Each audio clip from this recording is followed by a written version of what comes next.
Bulletin के बड़ी खबर से आज किसानों का दिल्ली कूच का ऐलान है। ਜੇ ਖਾਲਸਾ ਨੇ ਕਹਿੰਦਾ ਭਾਈ ਸਾਨੂੰ ਖੁਸ਼ੀ ਦੀ ਗੱਲ ਆ ਨਹੀਂ ਹੈਗੇ ਬਾਈ ਜੀ ਅਸੀਂ ਮੰਨਦੇ ਆ ਅਸੀਂ ਹੈਗੇ ਆ। आज के टाइम में वापस से लाखों की तादाद में लोग सिंघू बॉर्डर पर अपने नए नवेले 1000 ट्रैक्टर जिसमें 2-3 लाख के तो म्यूजिक सिस्टम लगे हुए हैं वापस इकट्ठा क्यों हो रहे हैं? फार्मर प्रोटेस्ट वापस क्यों? क्या सच में ये फार्मर्स ही है? पूरे देश में फार्मर्स होने के बाद भी सिर्फ एक पर्टिकुलर एरिया से ही क्यों फार्मर्स उठ के आ रहे हैं? फार्मर प्रोटेस्ट के नाम पर बार बार हमें खालिस्तान और उसके झंडे क्यों दिखाई दे रहे हैं? आखिरकार ये एमएसपी क्या होता है? इस बार क्या डिमांड्स है इन लोगों की? और सबसे बड़ा मेन मुद्दा तो ये है कि हर बार एक पर्टिकुलर कम्युनिटी क्यों ये डिमांड्स लेके आती है और डिमांड्स भी ऐसी जो कोई भी पूरी दुनिया की developed country whether it is USA, China, UK, Russia और एनी एल्स पूरा नहीं कर सकते, तो इंडिया कैसे पूरा करेगा? डिटेल्ड केस स्टडी के बारे में बात करेंगे आज इस वीडियो में और जानेंगे सारे डीप रूट फैक्ट्स।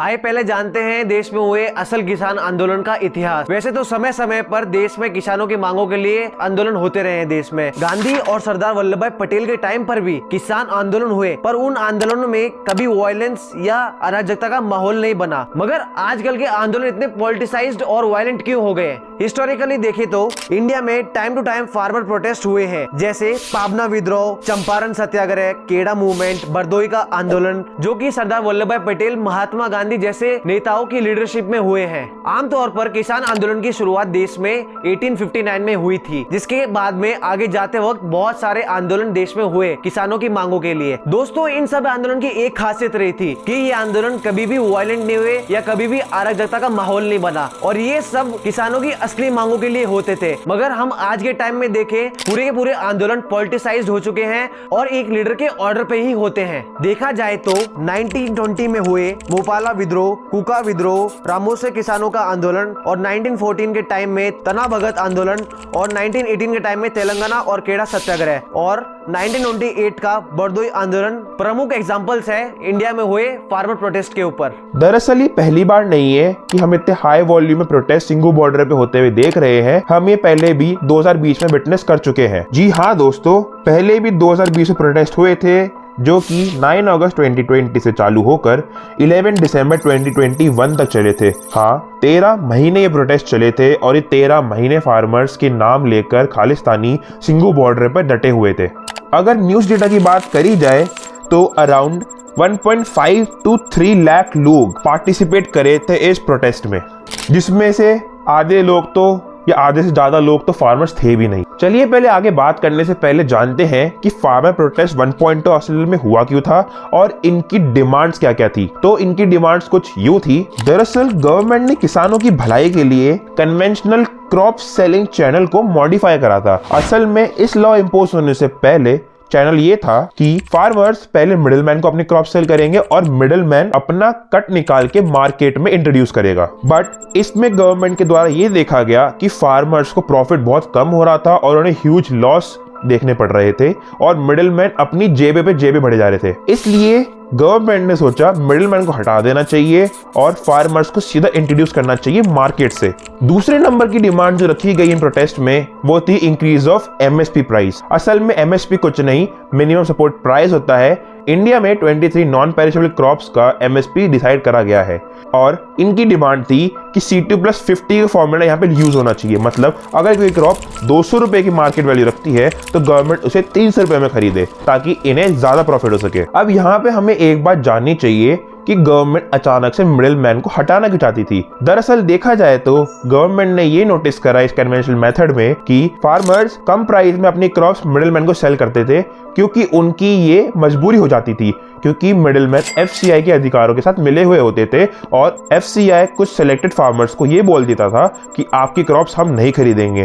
तो थक हार कर उनके पास सिर्फ एक सोल्यूशन बचता था और वो ये था कि वो अपने मिडिलमैन को क्रॉप कम प्राइस में बेचे। और मिडिलमैन यहाँ पे क्या करता था, अपना प्रॉफिट कट इंक्रीज करने के लिए वो और उसी क्रॉप को एमएसपी में एफसीआई को सेल कर देता था। मतलब फार्मर्स का प्रॉफिट इतना और मिडिलमैन का इतना। तीसरी डिमांड जो इस प्रोटेस्ट में देखी गई थी वो थी पनिशमेंट हटाया जाए स्टेबल बर्निंग के ऊपर। स्टेबल बर्निंग कुछ और नहीं, बस ये है कि क्रॉप्स कटने के बाद जो थ्रेशोल्ड बचता है फार्म में उसे जला देना, क्योंकि उनके पास कोई और नया तरीका है नहीं, इसलिए फार्मर्स अपनी क्रॉप जला देते हैं जो बची हुई होती है। जिसका कारण से ये होता है कि पूरा एयर क्वालिटी इंडेक्स बेकार हो जाता है पंजाब, हरियाणा और दिल्ली एनसीआर का। इसलिए गवर्नमेंट ने एयर क्वालिटी इंडेक्स इंप्रूव करने के लिए इन 3 स्टेट्स में स्टबल बर्निंग पे पनिशमेंट लगाई थी, जो ये लोग हटाना चाहते थे। चौथी डिमांड थी cut off diesel price by 50% for the agriculture purpose. इनका ये कहना था कि डीजल जो हम यूज करते हैं हमारे ट्रैक्टर्स में, उसका प्राइस 50% से घटा दिया जाए। फॉर एग्जाम्पल, जो डीजल प्राइस 93-94 का है वो उन्हें 47-46 में मिल जाए। बट एंड में जो सोचा वही परिणाम निकला, और जो फार्मर्स अपना प्रॉफिट 2x तो कर ही सकते थे मिनिमम, ये खालिस्तानी प्रो एक्टिविस्ट और मिडिलमैन के साथ मिलके जो प्रोटेस्ट हुए, उनके कारण सरकार को ना चाहते हुए भी अपना लॉ वापस लेना पड़ा। समय आता है 26 जनवरी 2021 का, रिपब्लिक डे ऑफ इंडिया। उस दिन ये खालिस्तानी प्रो एक्टिविस्ट फार्मर्स का नाम लेके दिल्ली में घुस गए, और दिल्ली में स्टेट गवर्नमेंट थी आम आदमी पार्टी की, बट आम आदमी पार्टी कुछ नहीं करती, सीधा प्रधानमंत्री की सरकार पे आरोप लगा देती है। ये लोग फार्मर्स का नाम लेके, जो असल में खालिस्तानी प्रो एक्टिविस्ट थे, रेड फोर्ट में घुसे, और जहां पे जिस पोल पे इंडिया का झंडा रह जाता है वहां पे अपना खुद दूसरा खालिस्तान का फ्लैग लगा दिया। कुछ क्लिप्स आपको स्क्रीन पे शो हो रही होगी, और मैं विकिपीडिया का पेज लगा देता हूँ।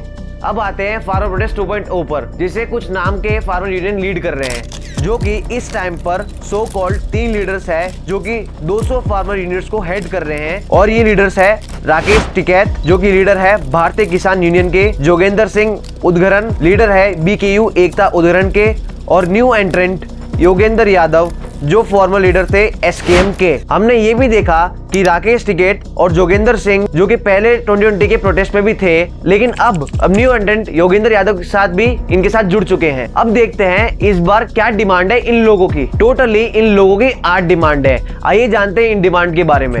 डिमांड नंबर 1, जो कि है एप्लीकेशन ऑफ स्वामीनाथन रिपोर्ट और फॉर्मूला ऑफ MSP, जिसे C2 + 50% भी कहा जाता है। ये डिमांड है जिसमें 2020 के प्रोटेस्ट में भी देखी गई थी, और अगर ये डिमांड एक्सेप्ट होती है तो 17 लाख करोड़ जाएगा इस डिमांड को पूरा करने में। अब देखते हैं डिमांड नंबर 2, मनरेगा जैसी स्कीम से रिलेटेड है। ये लोग डिमांड कर रहे हैं कि 200 दिनों तक 700 रुपीज पर डे दिया जाए अनएम्प्लॉयड किसानों को, जो कॉस्ट करेगा 20 लाख करोड़ ईयरली। सोचिए नंबर कितना बड़ा है। डिमांड नंबर 3, ये डिमांड भी शॉकिंग है। ये डिमांड कहती है कि 10,000 रुपए पर मंथ, जो कि ईयरली कॉस्ट करेगा 1,20,000 रुपीज, दिया जाए 58+ एज के किसानों के लिए एज एन पेंशन। और ये डिमांड ऑन मिनिमम कॉस्ट करेगी 1,80,000 करोड़ रुपीज ईयरली, और ये नंबर कम से कम है। अब हम आते हैं डिमांड नंबर 4, और ये है फ्री इलेक्ट्रिसिटी। और यही डिमांड 2020 के प्रोटेस्ट में भी उठी थी, और ये डिमांड कॉस्ट करेगी 21,000 करोड़ रुपीज ईयरली। अब हम ये देखते हैं कि 8 में से सिर्फ 4 डिमांड ही 40 लाख करोड़ कॉस्ट कर चुकी है देश को। और आप ये जान के चौंधिया जाएंगे कि देश का कुल बजट ही 45 लाख करोड़ है, जिसका मतलब है कि फार्मर्स की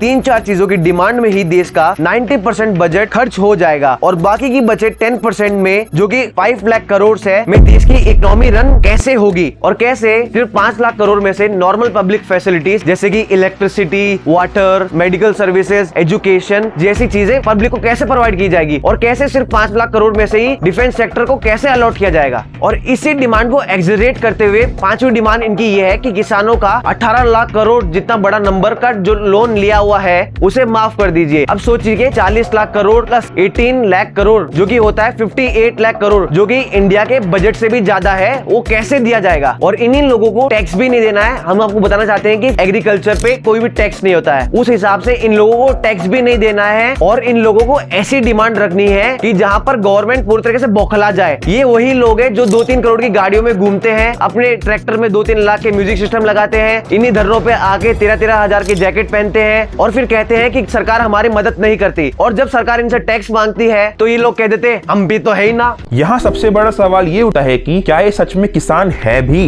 क्या सच में किसानों को इतना टाइम है कि वो अपने खेत जोतने के अलावा, पानी देने के अलावा बैरिकेड्स तोड़े, रेड फोर्ट में एंट्री ले और वहां पे खालिस्तान का झंडा लगाए? ਅਸੀਂ ਆਪਣਾ ਲੱਗ ਬਣਾਵਾਂਗੇ ਵੀਰੇ, ਸਾਡਾ ਦੇਸ਼ ਸਾਨੂੰ ਦਿਓ, ਲੱਗ ਖਾਲਿਸਤਾਨ ਸਾਡਾ ਤਾਂ ਹੀ ਤਾਂ ਅਸੀਂ ਮੰਗ ਰਹੇ ਹਾਂ ਖਾਲਿਸਤਾਨ।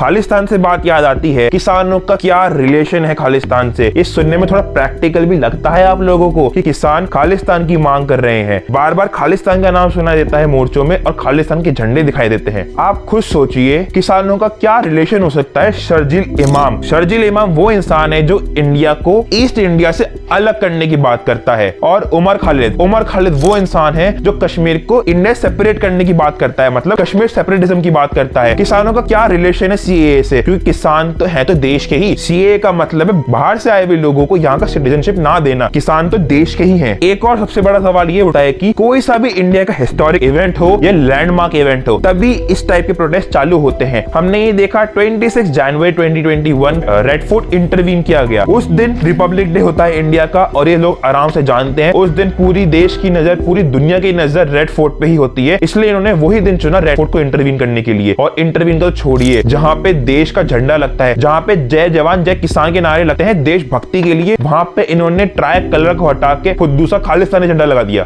और बार बार देश के लिए इतनी हेट्रेड फैलाते हैं लोग। कुछ एग्जांपल इसके ये रहे। मोदी दा ग्राफ बहुत मंਦਰ ਦੇ ਕਰਕੇ ਉੱਪਰ ਚੱਲ ਉਹ ਨੁਕਸਾਨ ਉਹ ਇਹਦਾ ਗ੍ਰਾਫ ਡਾਊਨ ਕਿਵੇਂ ਆ ਸਕਦਾ ਹੈ। ਮੈਂ ਬਹੁਤ ਵਾਰੀ ਜਦੋਂ ਮੈਂ ਪਿੰਡਾਂ ਦੇ ਵਿੱਚ ਤਿਆਰੀਆਂ ਕਰਾਉਣਾ ਬੱਚੇ ਬਹੁਤ ਵਾਰੀ ਲੋਕਾਂ ਨੂੰ ਤੇ ਮੌਕਾ ਬੜਾ ਥੋੜਾ ਗ੍ਰਾਫ ਉਹਦਾ ਬੜਾ ਉੱਚਾ ਹੈ। ਦਿਨ ਸਾਡੇ ਕੀ ਅਸੀਂ ਇਹਨੇ ਥੋੜੇ ਦਿਨਾਂ ਦੇ ਵਿੱਚ ਗ੍ਰਾਫ ਇਹਦਾ ਡਾਊਨ ਕਰ ਲਾਂਗੇ। ऐसा नहीं है, इंडिया की हिस्ट्री में आज से पहले कभी प्रोटेस्ट हुए नहीं। पहले बहुत ज्यादा प्रोटेस्ट हुए थे जो महात्मा गांधी और सरदार वल्लभ भाई पटेल की लीडरशिप में हुए थे। तब के सिनेरियोज ये थे, भूख हड़ताल होना, नॉन वायलेंस बैठक बैठना। बट आज का ट्रेंड को चेंज हो चुका है। आजकल खाऊ हड़ताल बदामा दे लंगर है जी और सिर्फ वायलेंट अटैक्स होते हैं। जहां पहले के टाइम में पूरी देश जोड़ने की बातें होती थी, आज देश तोड़ने की बातें होती हैं। कुछ लोग बाहर से आके मैनिपुलेट करते हैं इन लोगों को और ये लोग जान देने के लिए तैयार हो जाते हैं। सबसे बड़ा एग्जांपल आपको देना चाहूंगा अमित पाल का। लाल बहादुर शास्त्री जी ने एक टाइम पे ये बहुत फेमस नारा दिया था, जय जवान जय किसान। मतलब जितना जवान जरूरी है देश के लिए, उतना ही किसान जरूरी है देश के लिए। आज के टाइम में हम देख रहे हैं कैसे ये फर्जी किसान जवानों पे ही हाथ उठा रहे हैं, कैसे नेशनल प्रॉपर्टी हार्म कर रहे हैं, कैसे इकोनॉमी को डाउन दिखा रहे हैं, कैसे दुनिया के सामने इंडिया की नजर बस नीचे ही करे जा रहे हैं। एंड में सब जानते भी हैं और सब देख भी रहे हैं कि किसान फर्जी, इनका आंदोलन फर्जी, इनके आंदोलनकर्ता फर्जी, इनका संगठन फर्जी। वीडियो अच्छा लगे तो प्लीज इसे लाइक करिएगा, सब्सक्राइब करिए चैनल को और प्लीज कमेंट में बताइए आप लोगों की क्या सोच है इस बारे में। Thank you for watching this video guys. We hope so आप लोगों को वीडियो बहुत अच्छा लगा होगा। इंस्टाग्राम पे हमें फॉलो करिए और सब्सक्राइब करिए चैनल को। जय श्री राम।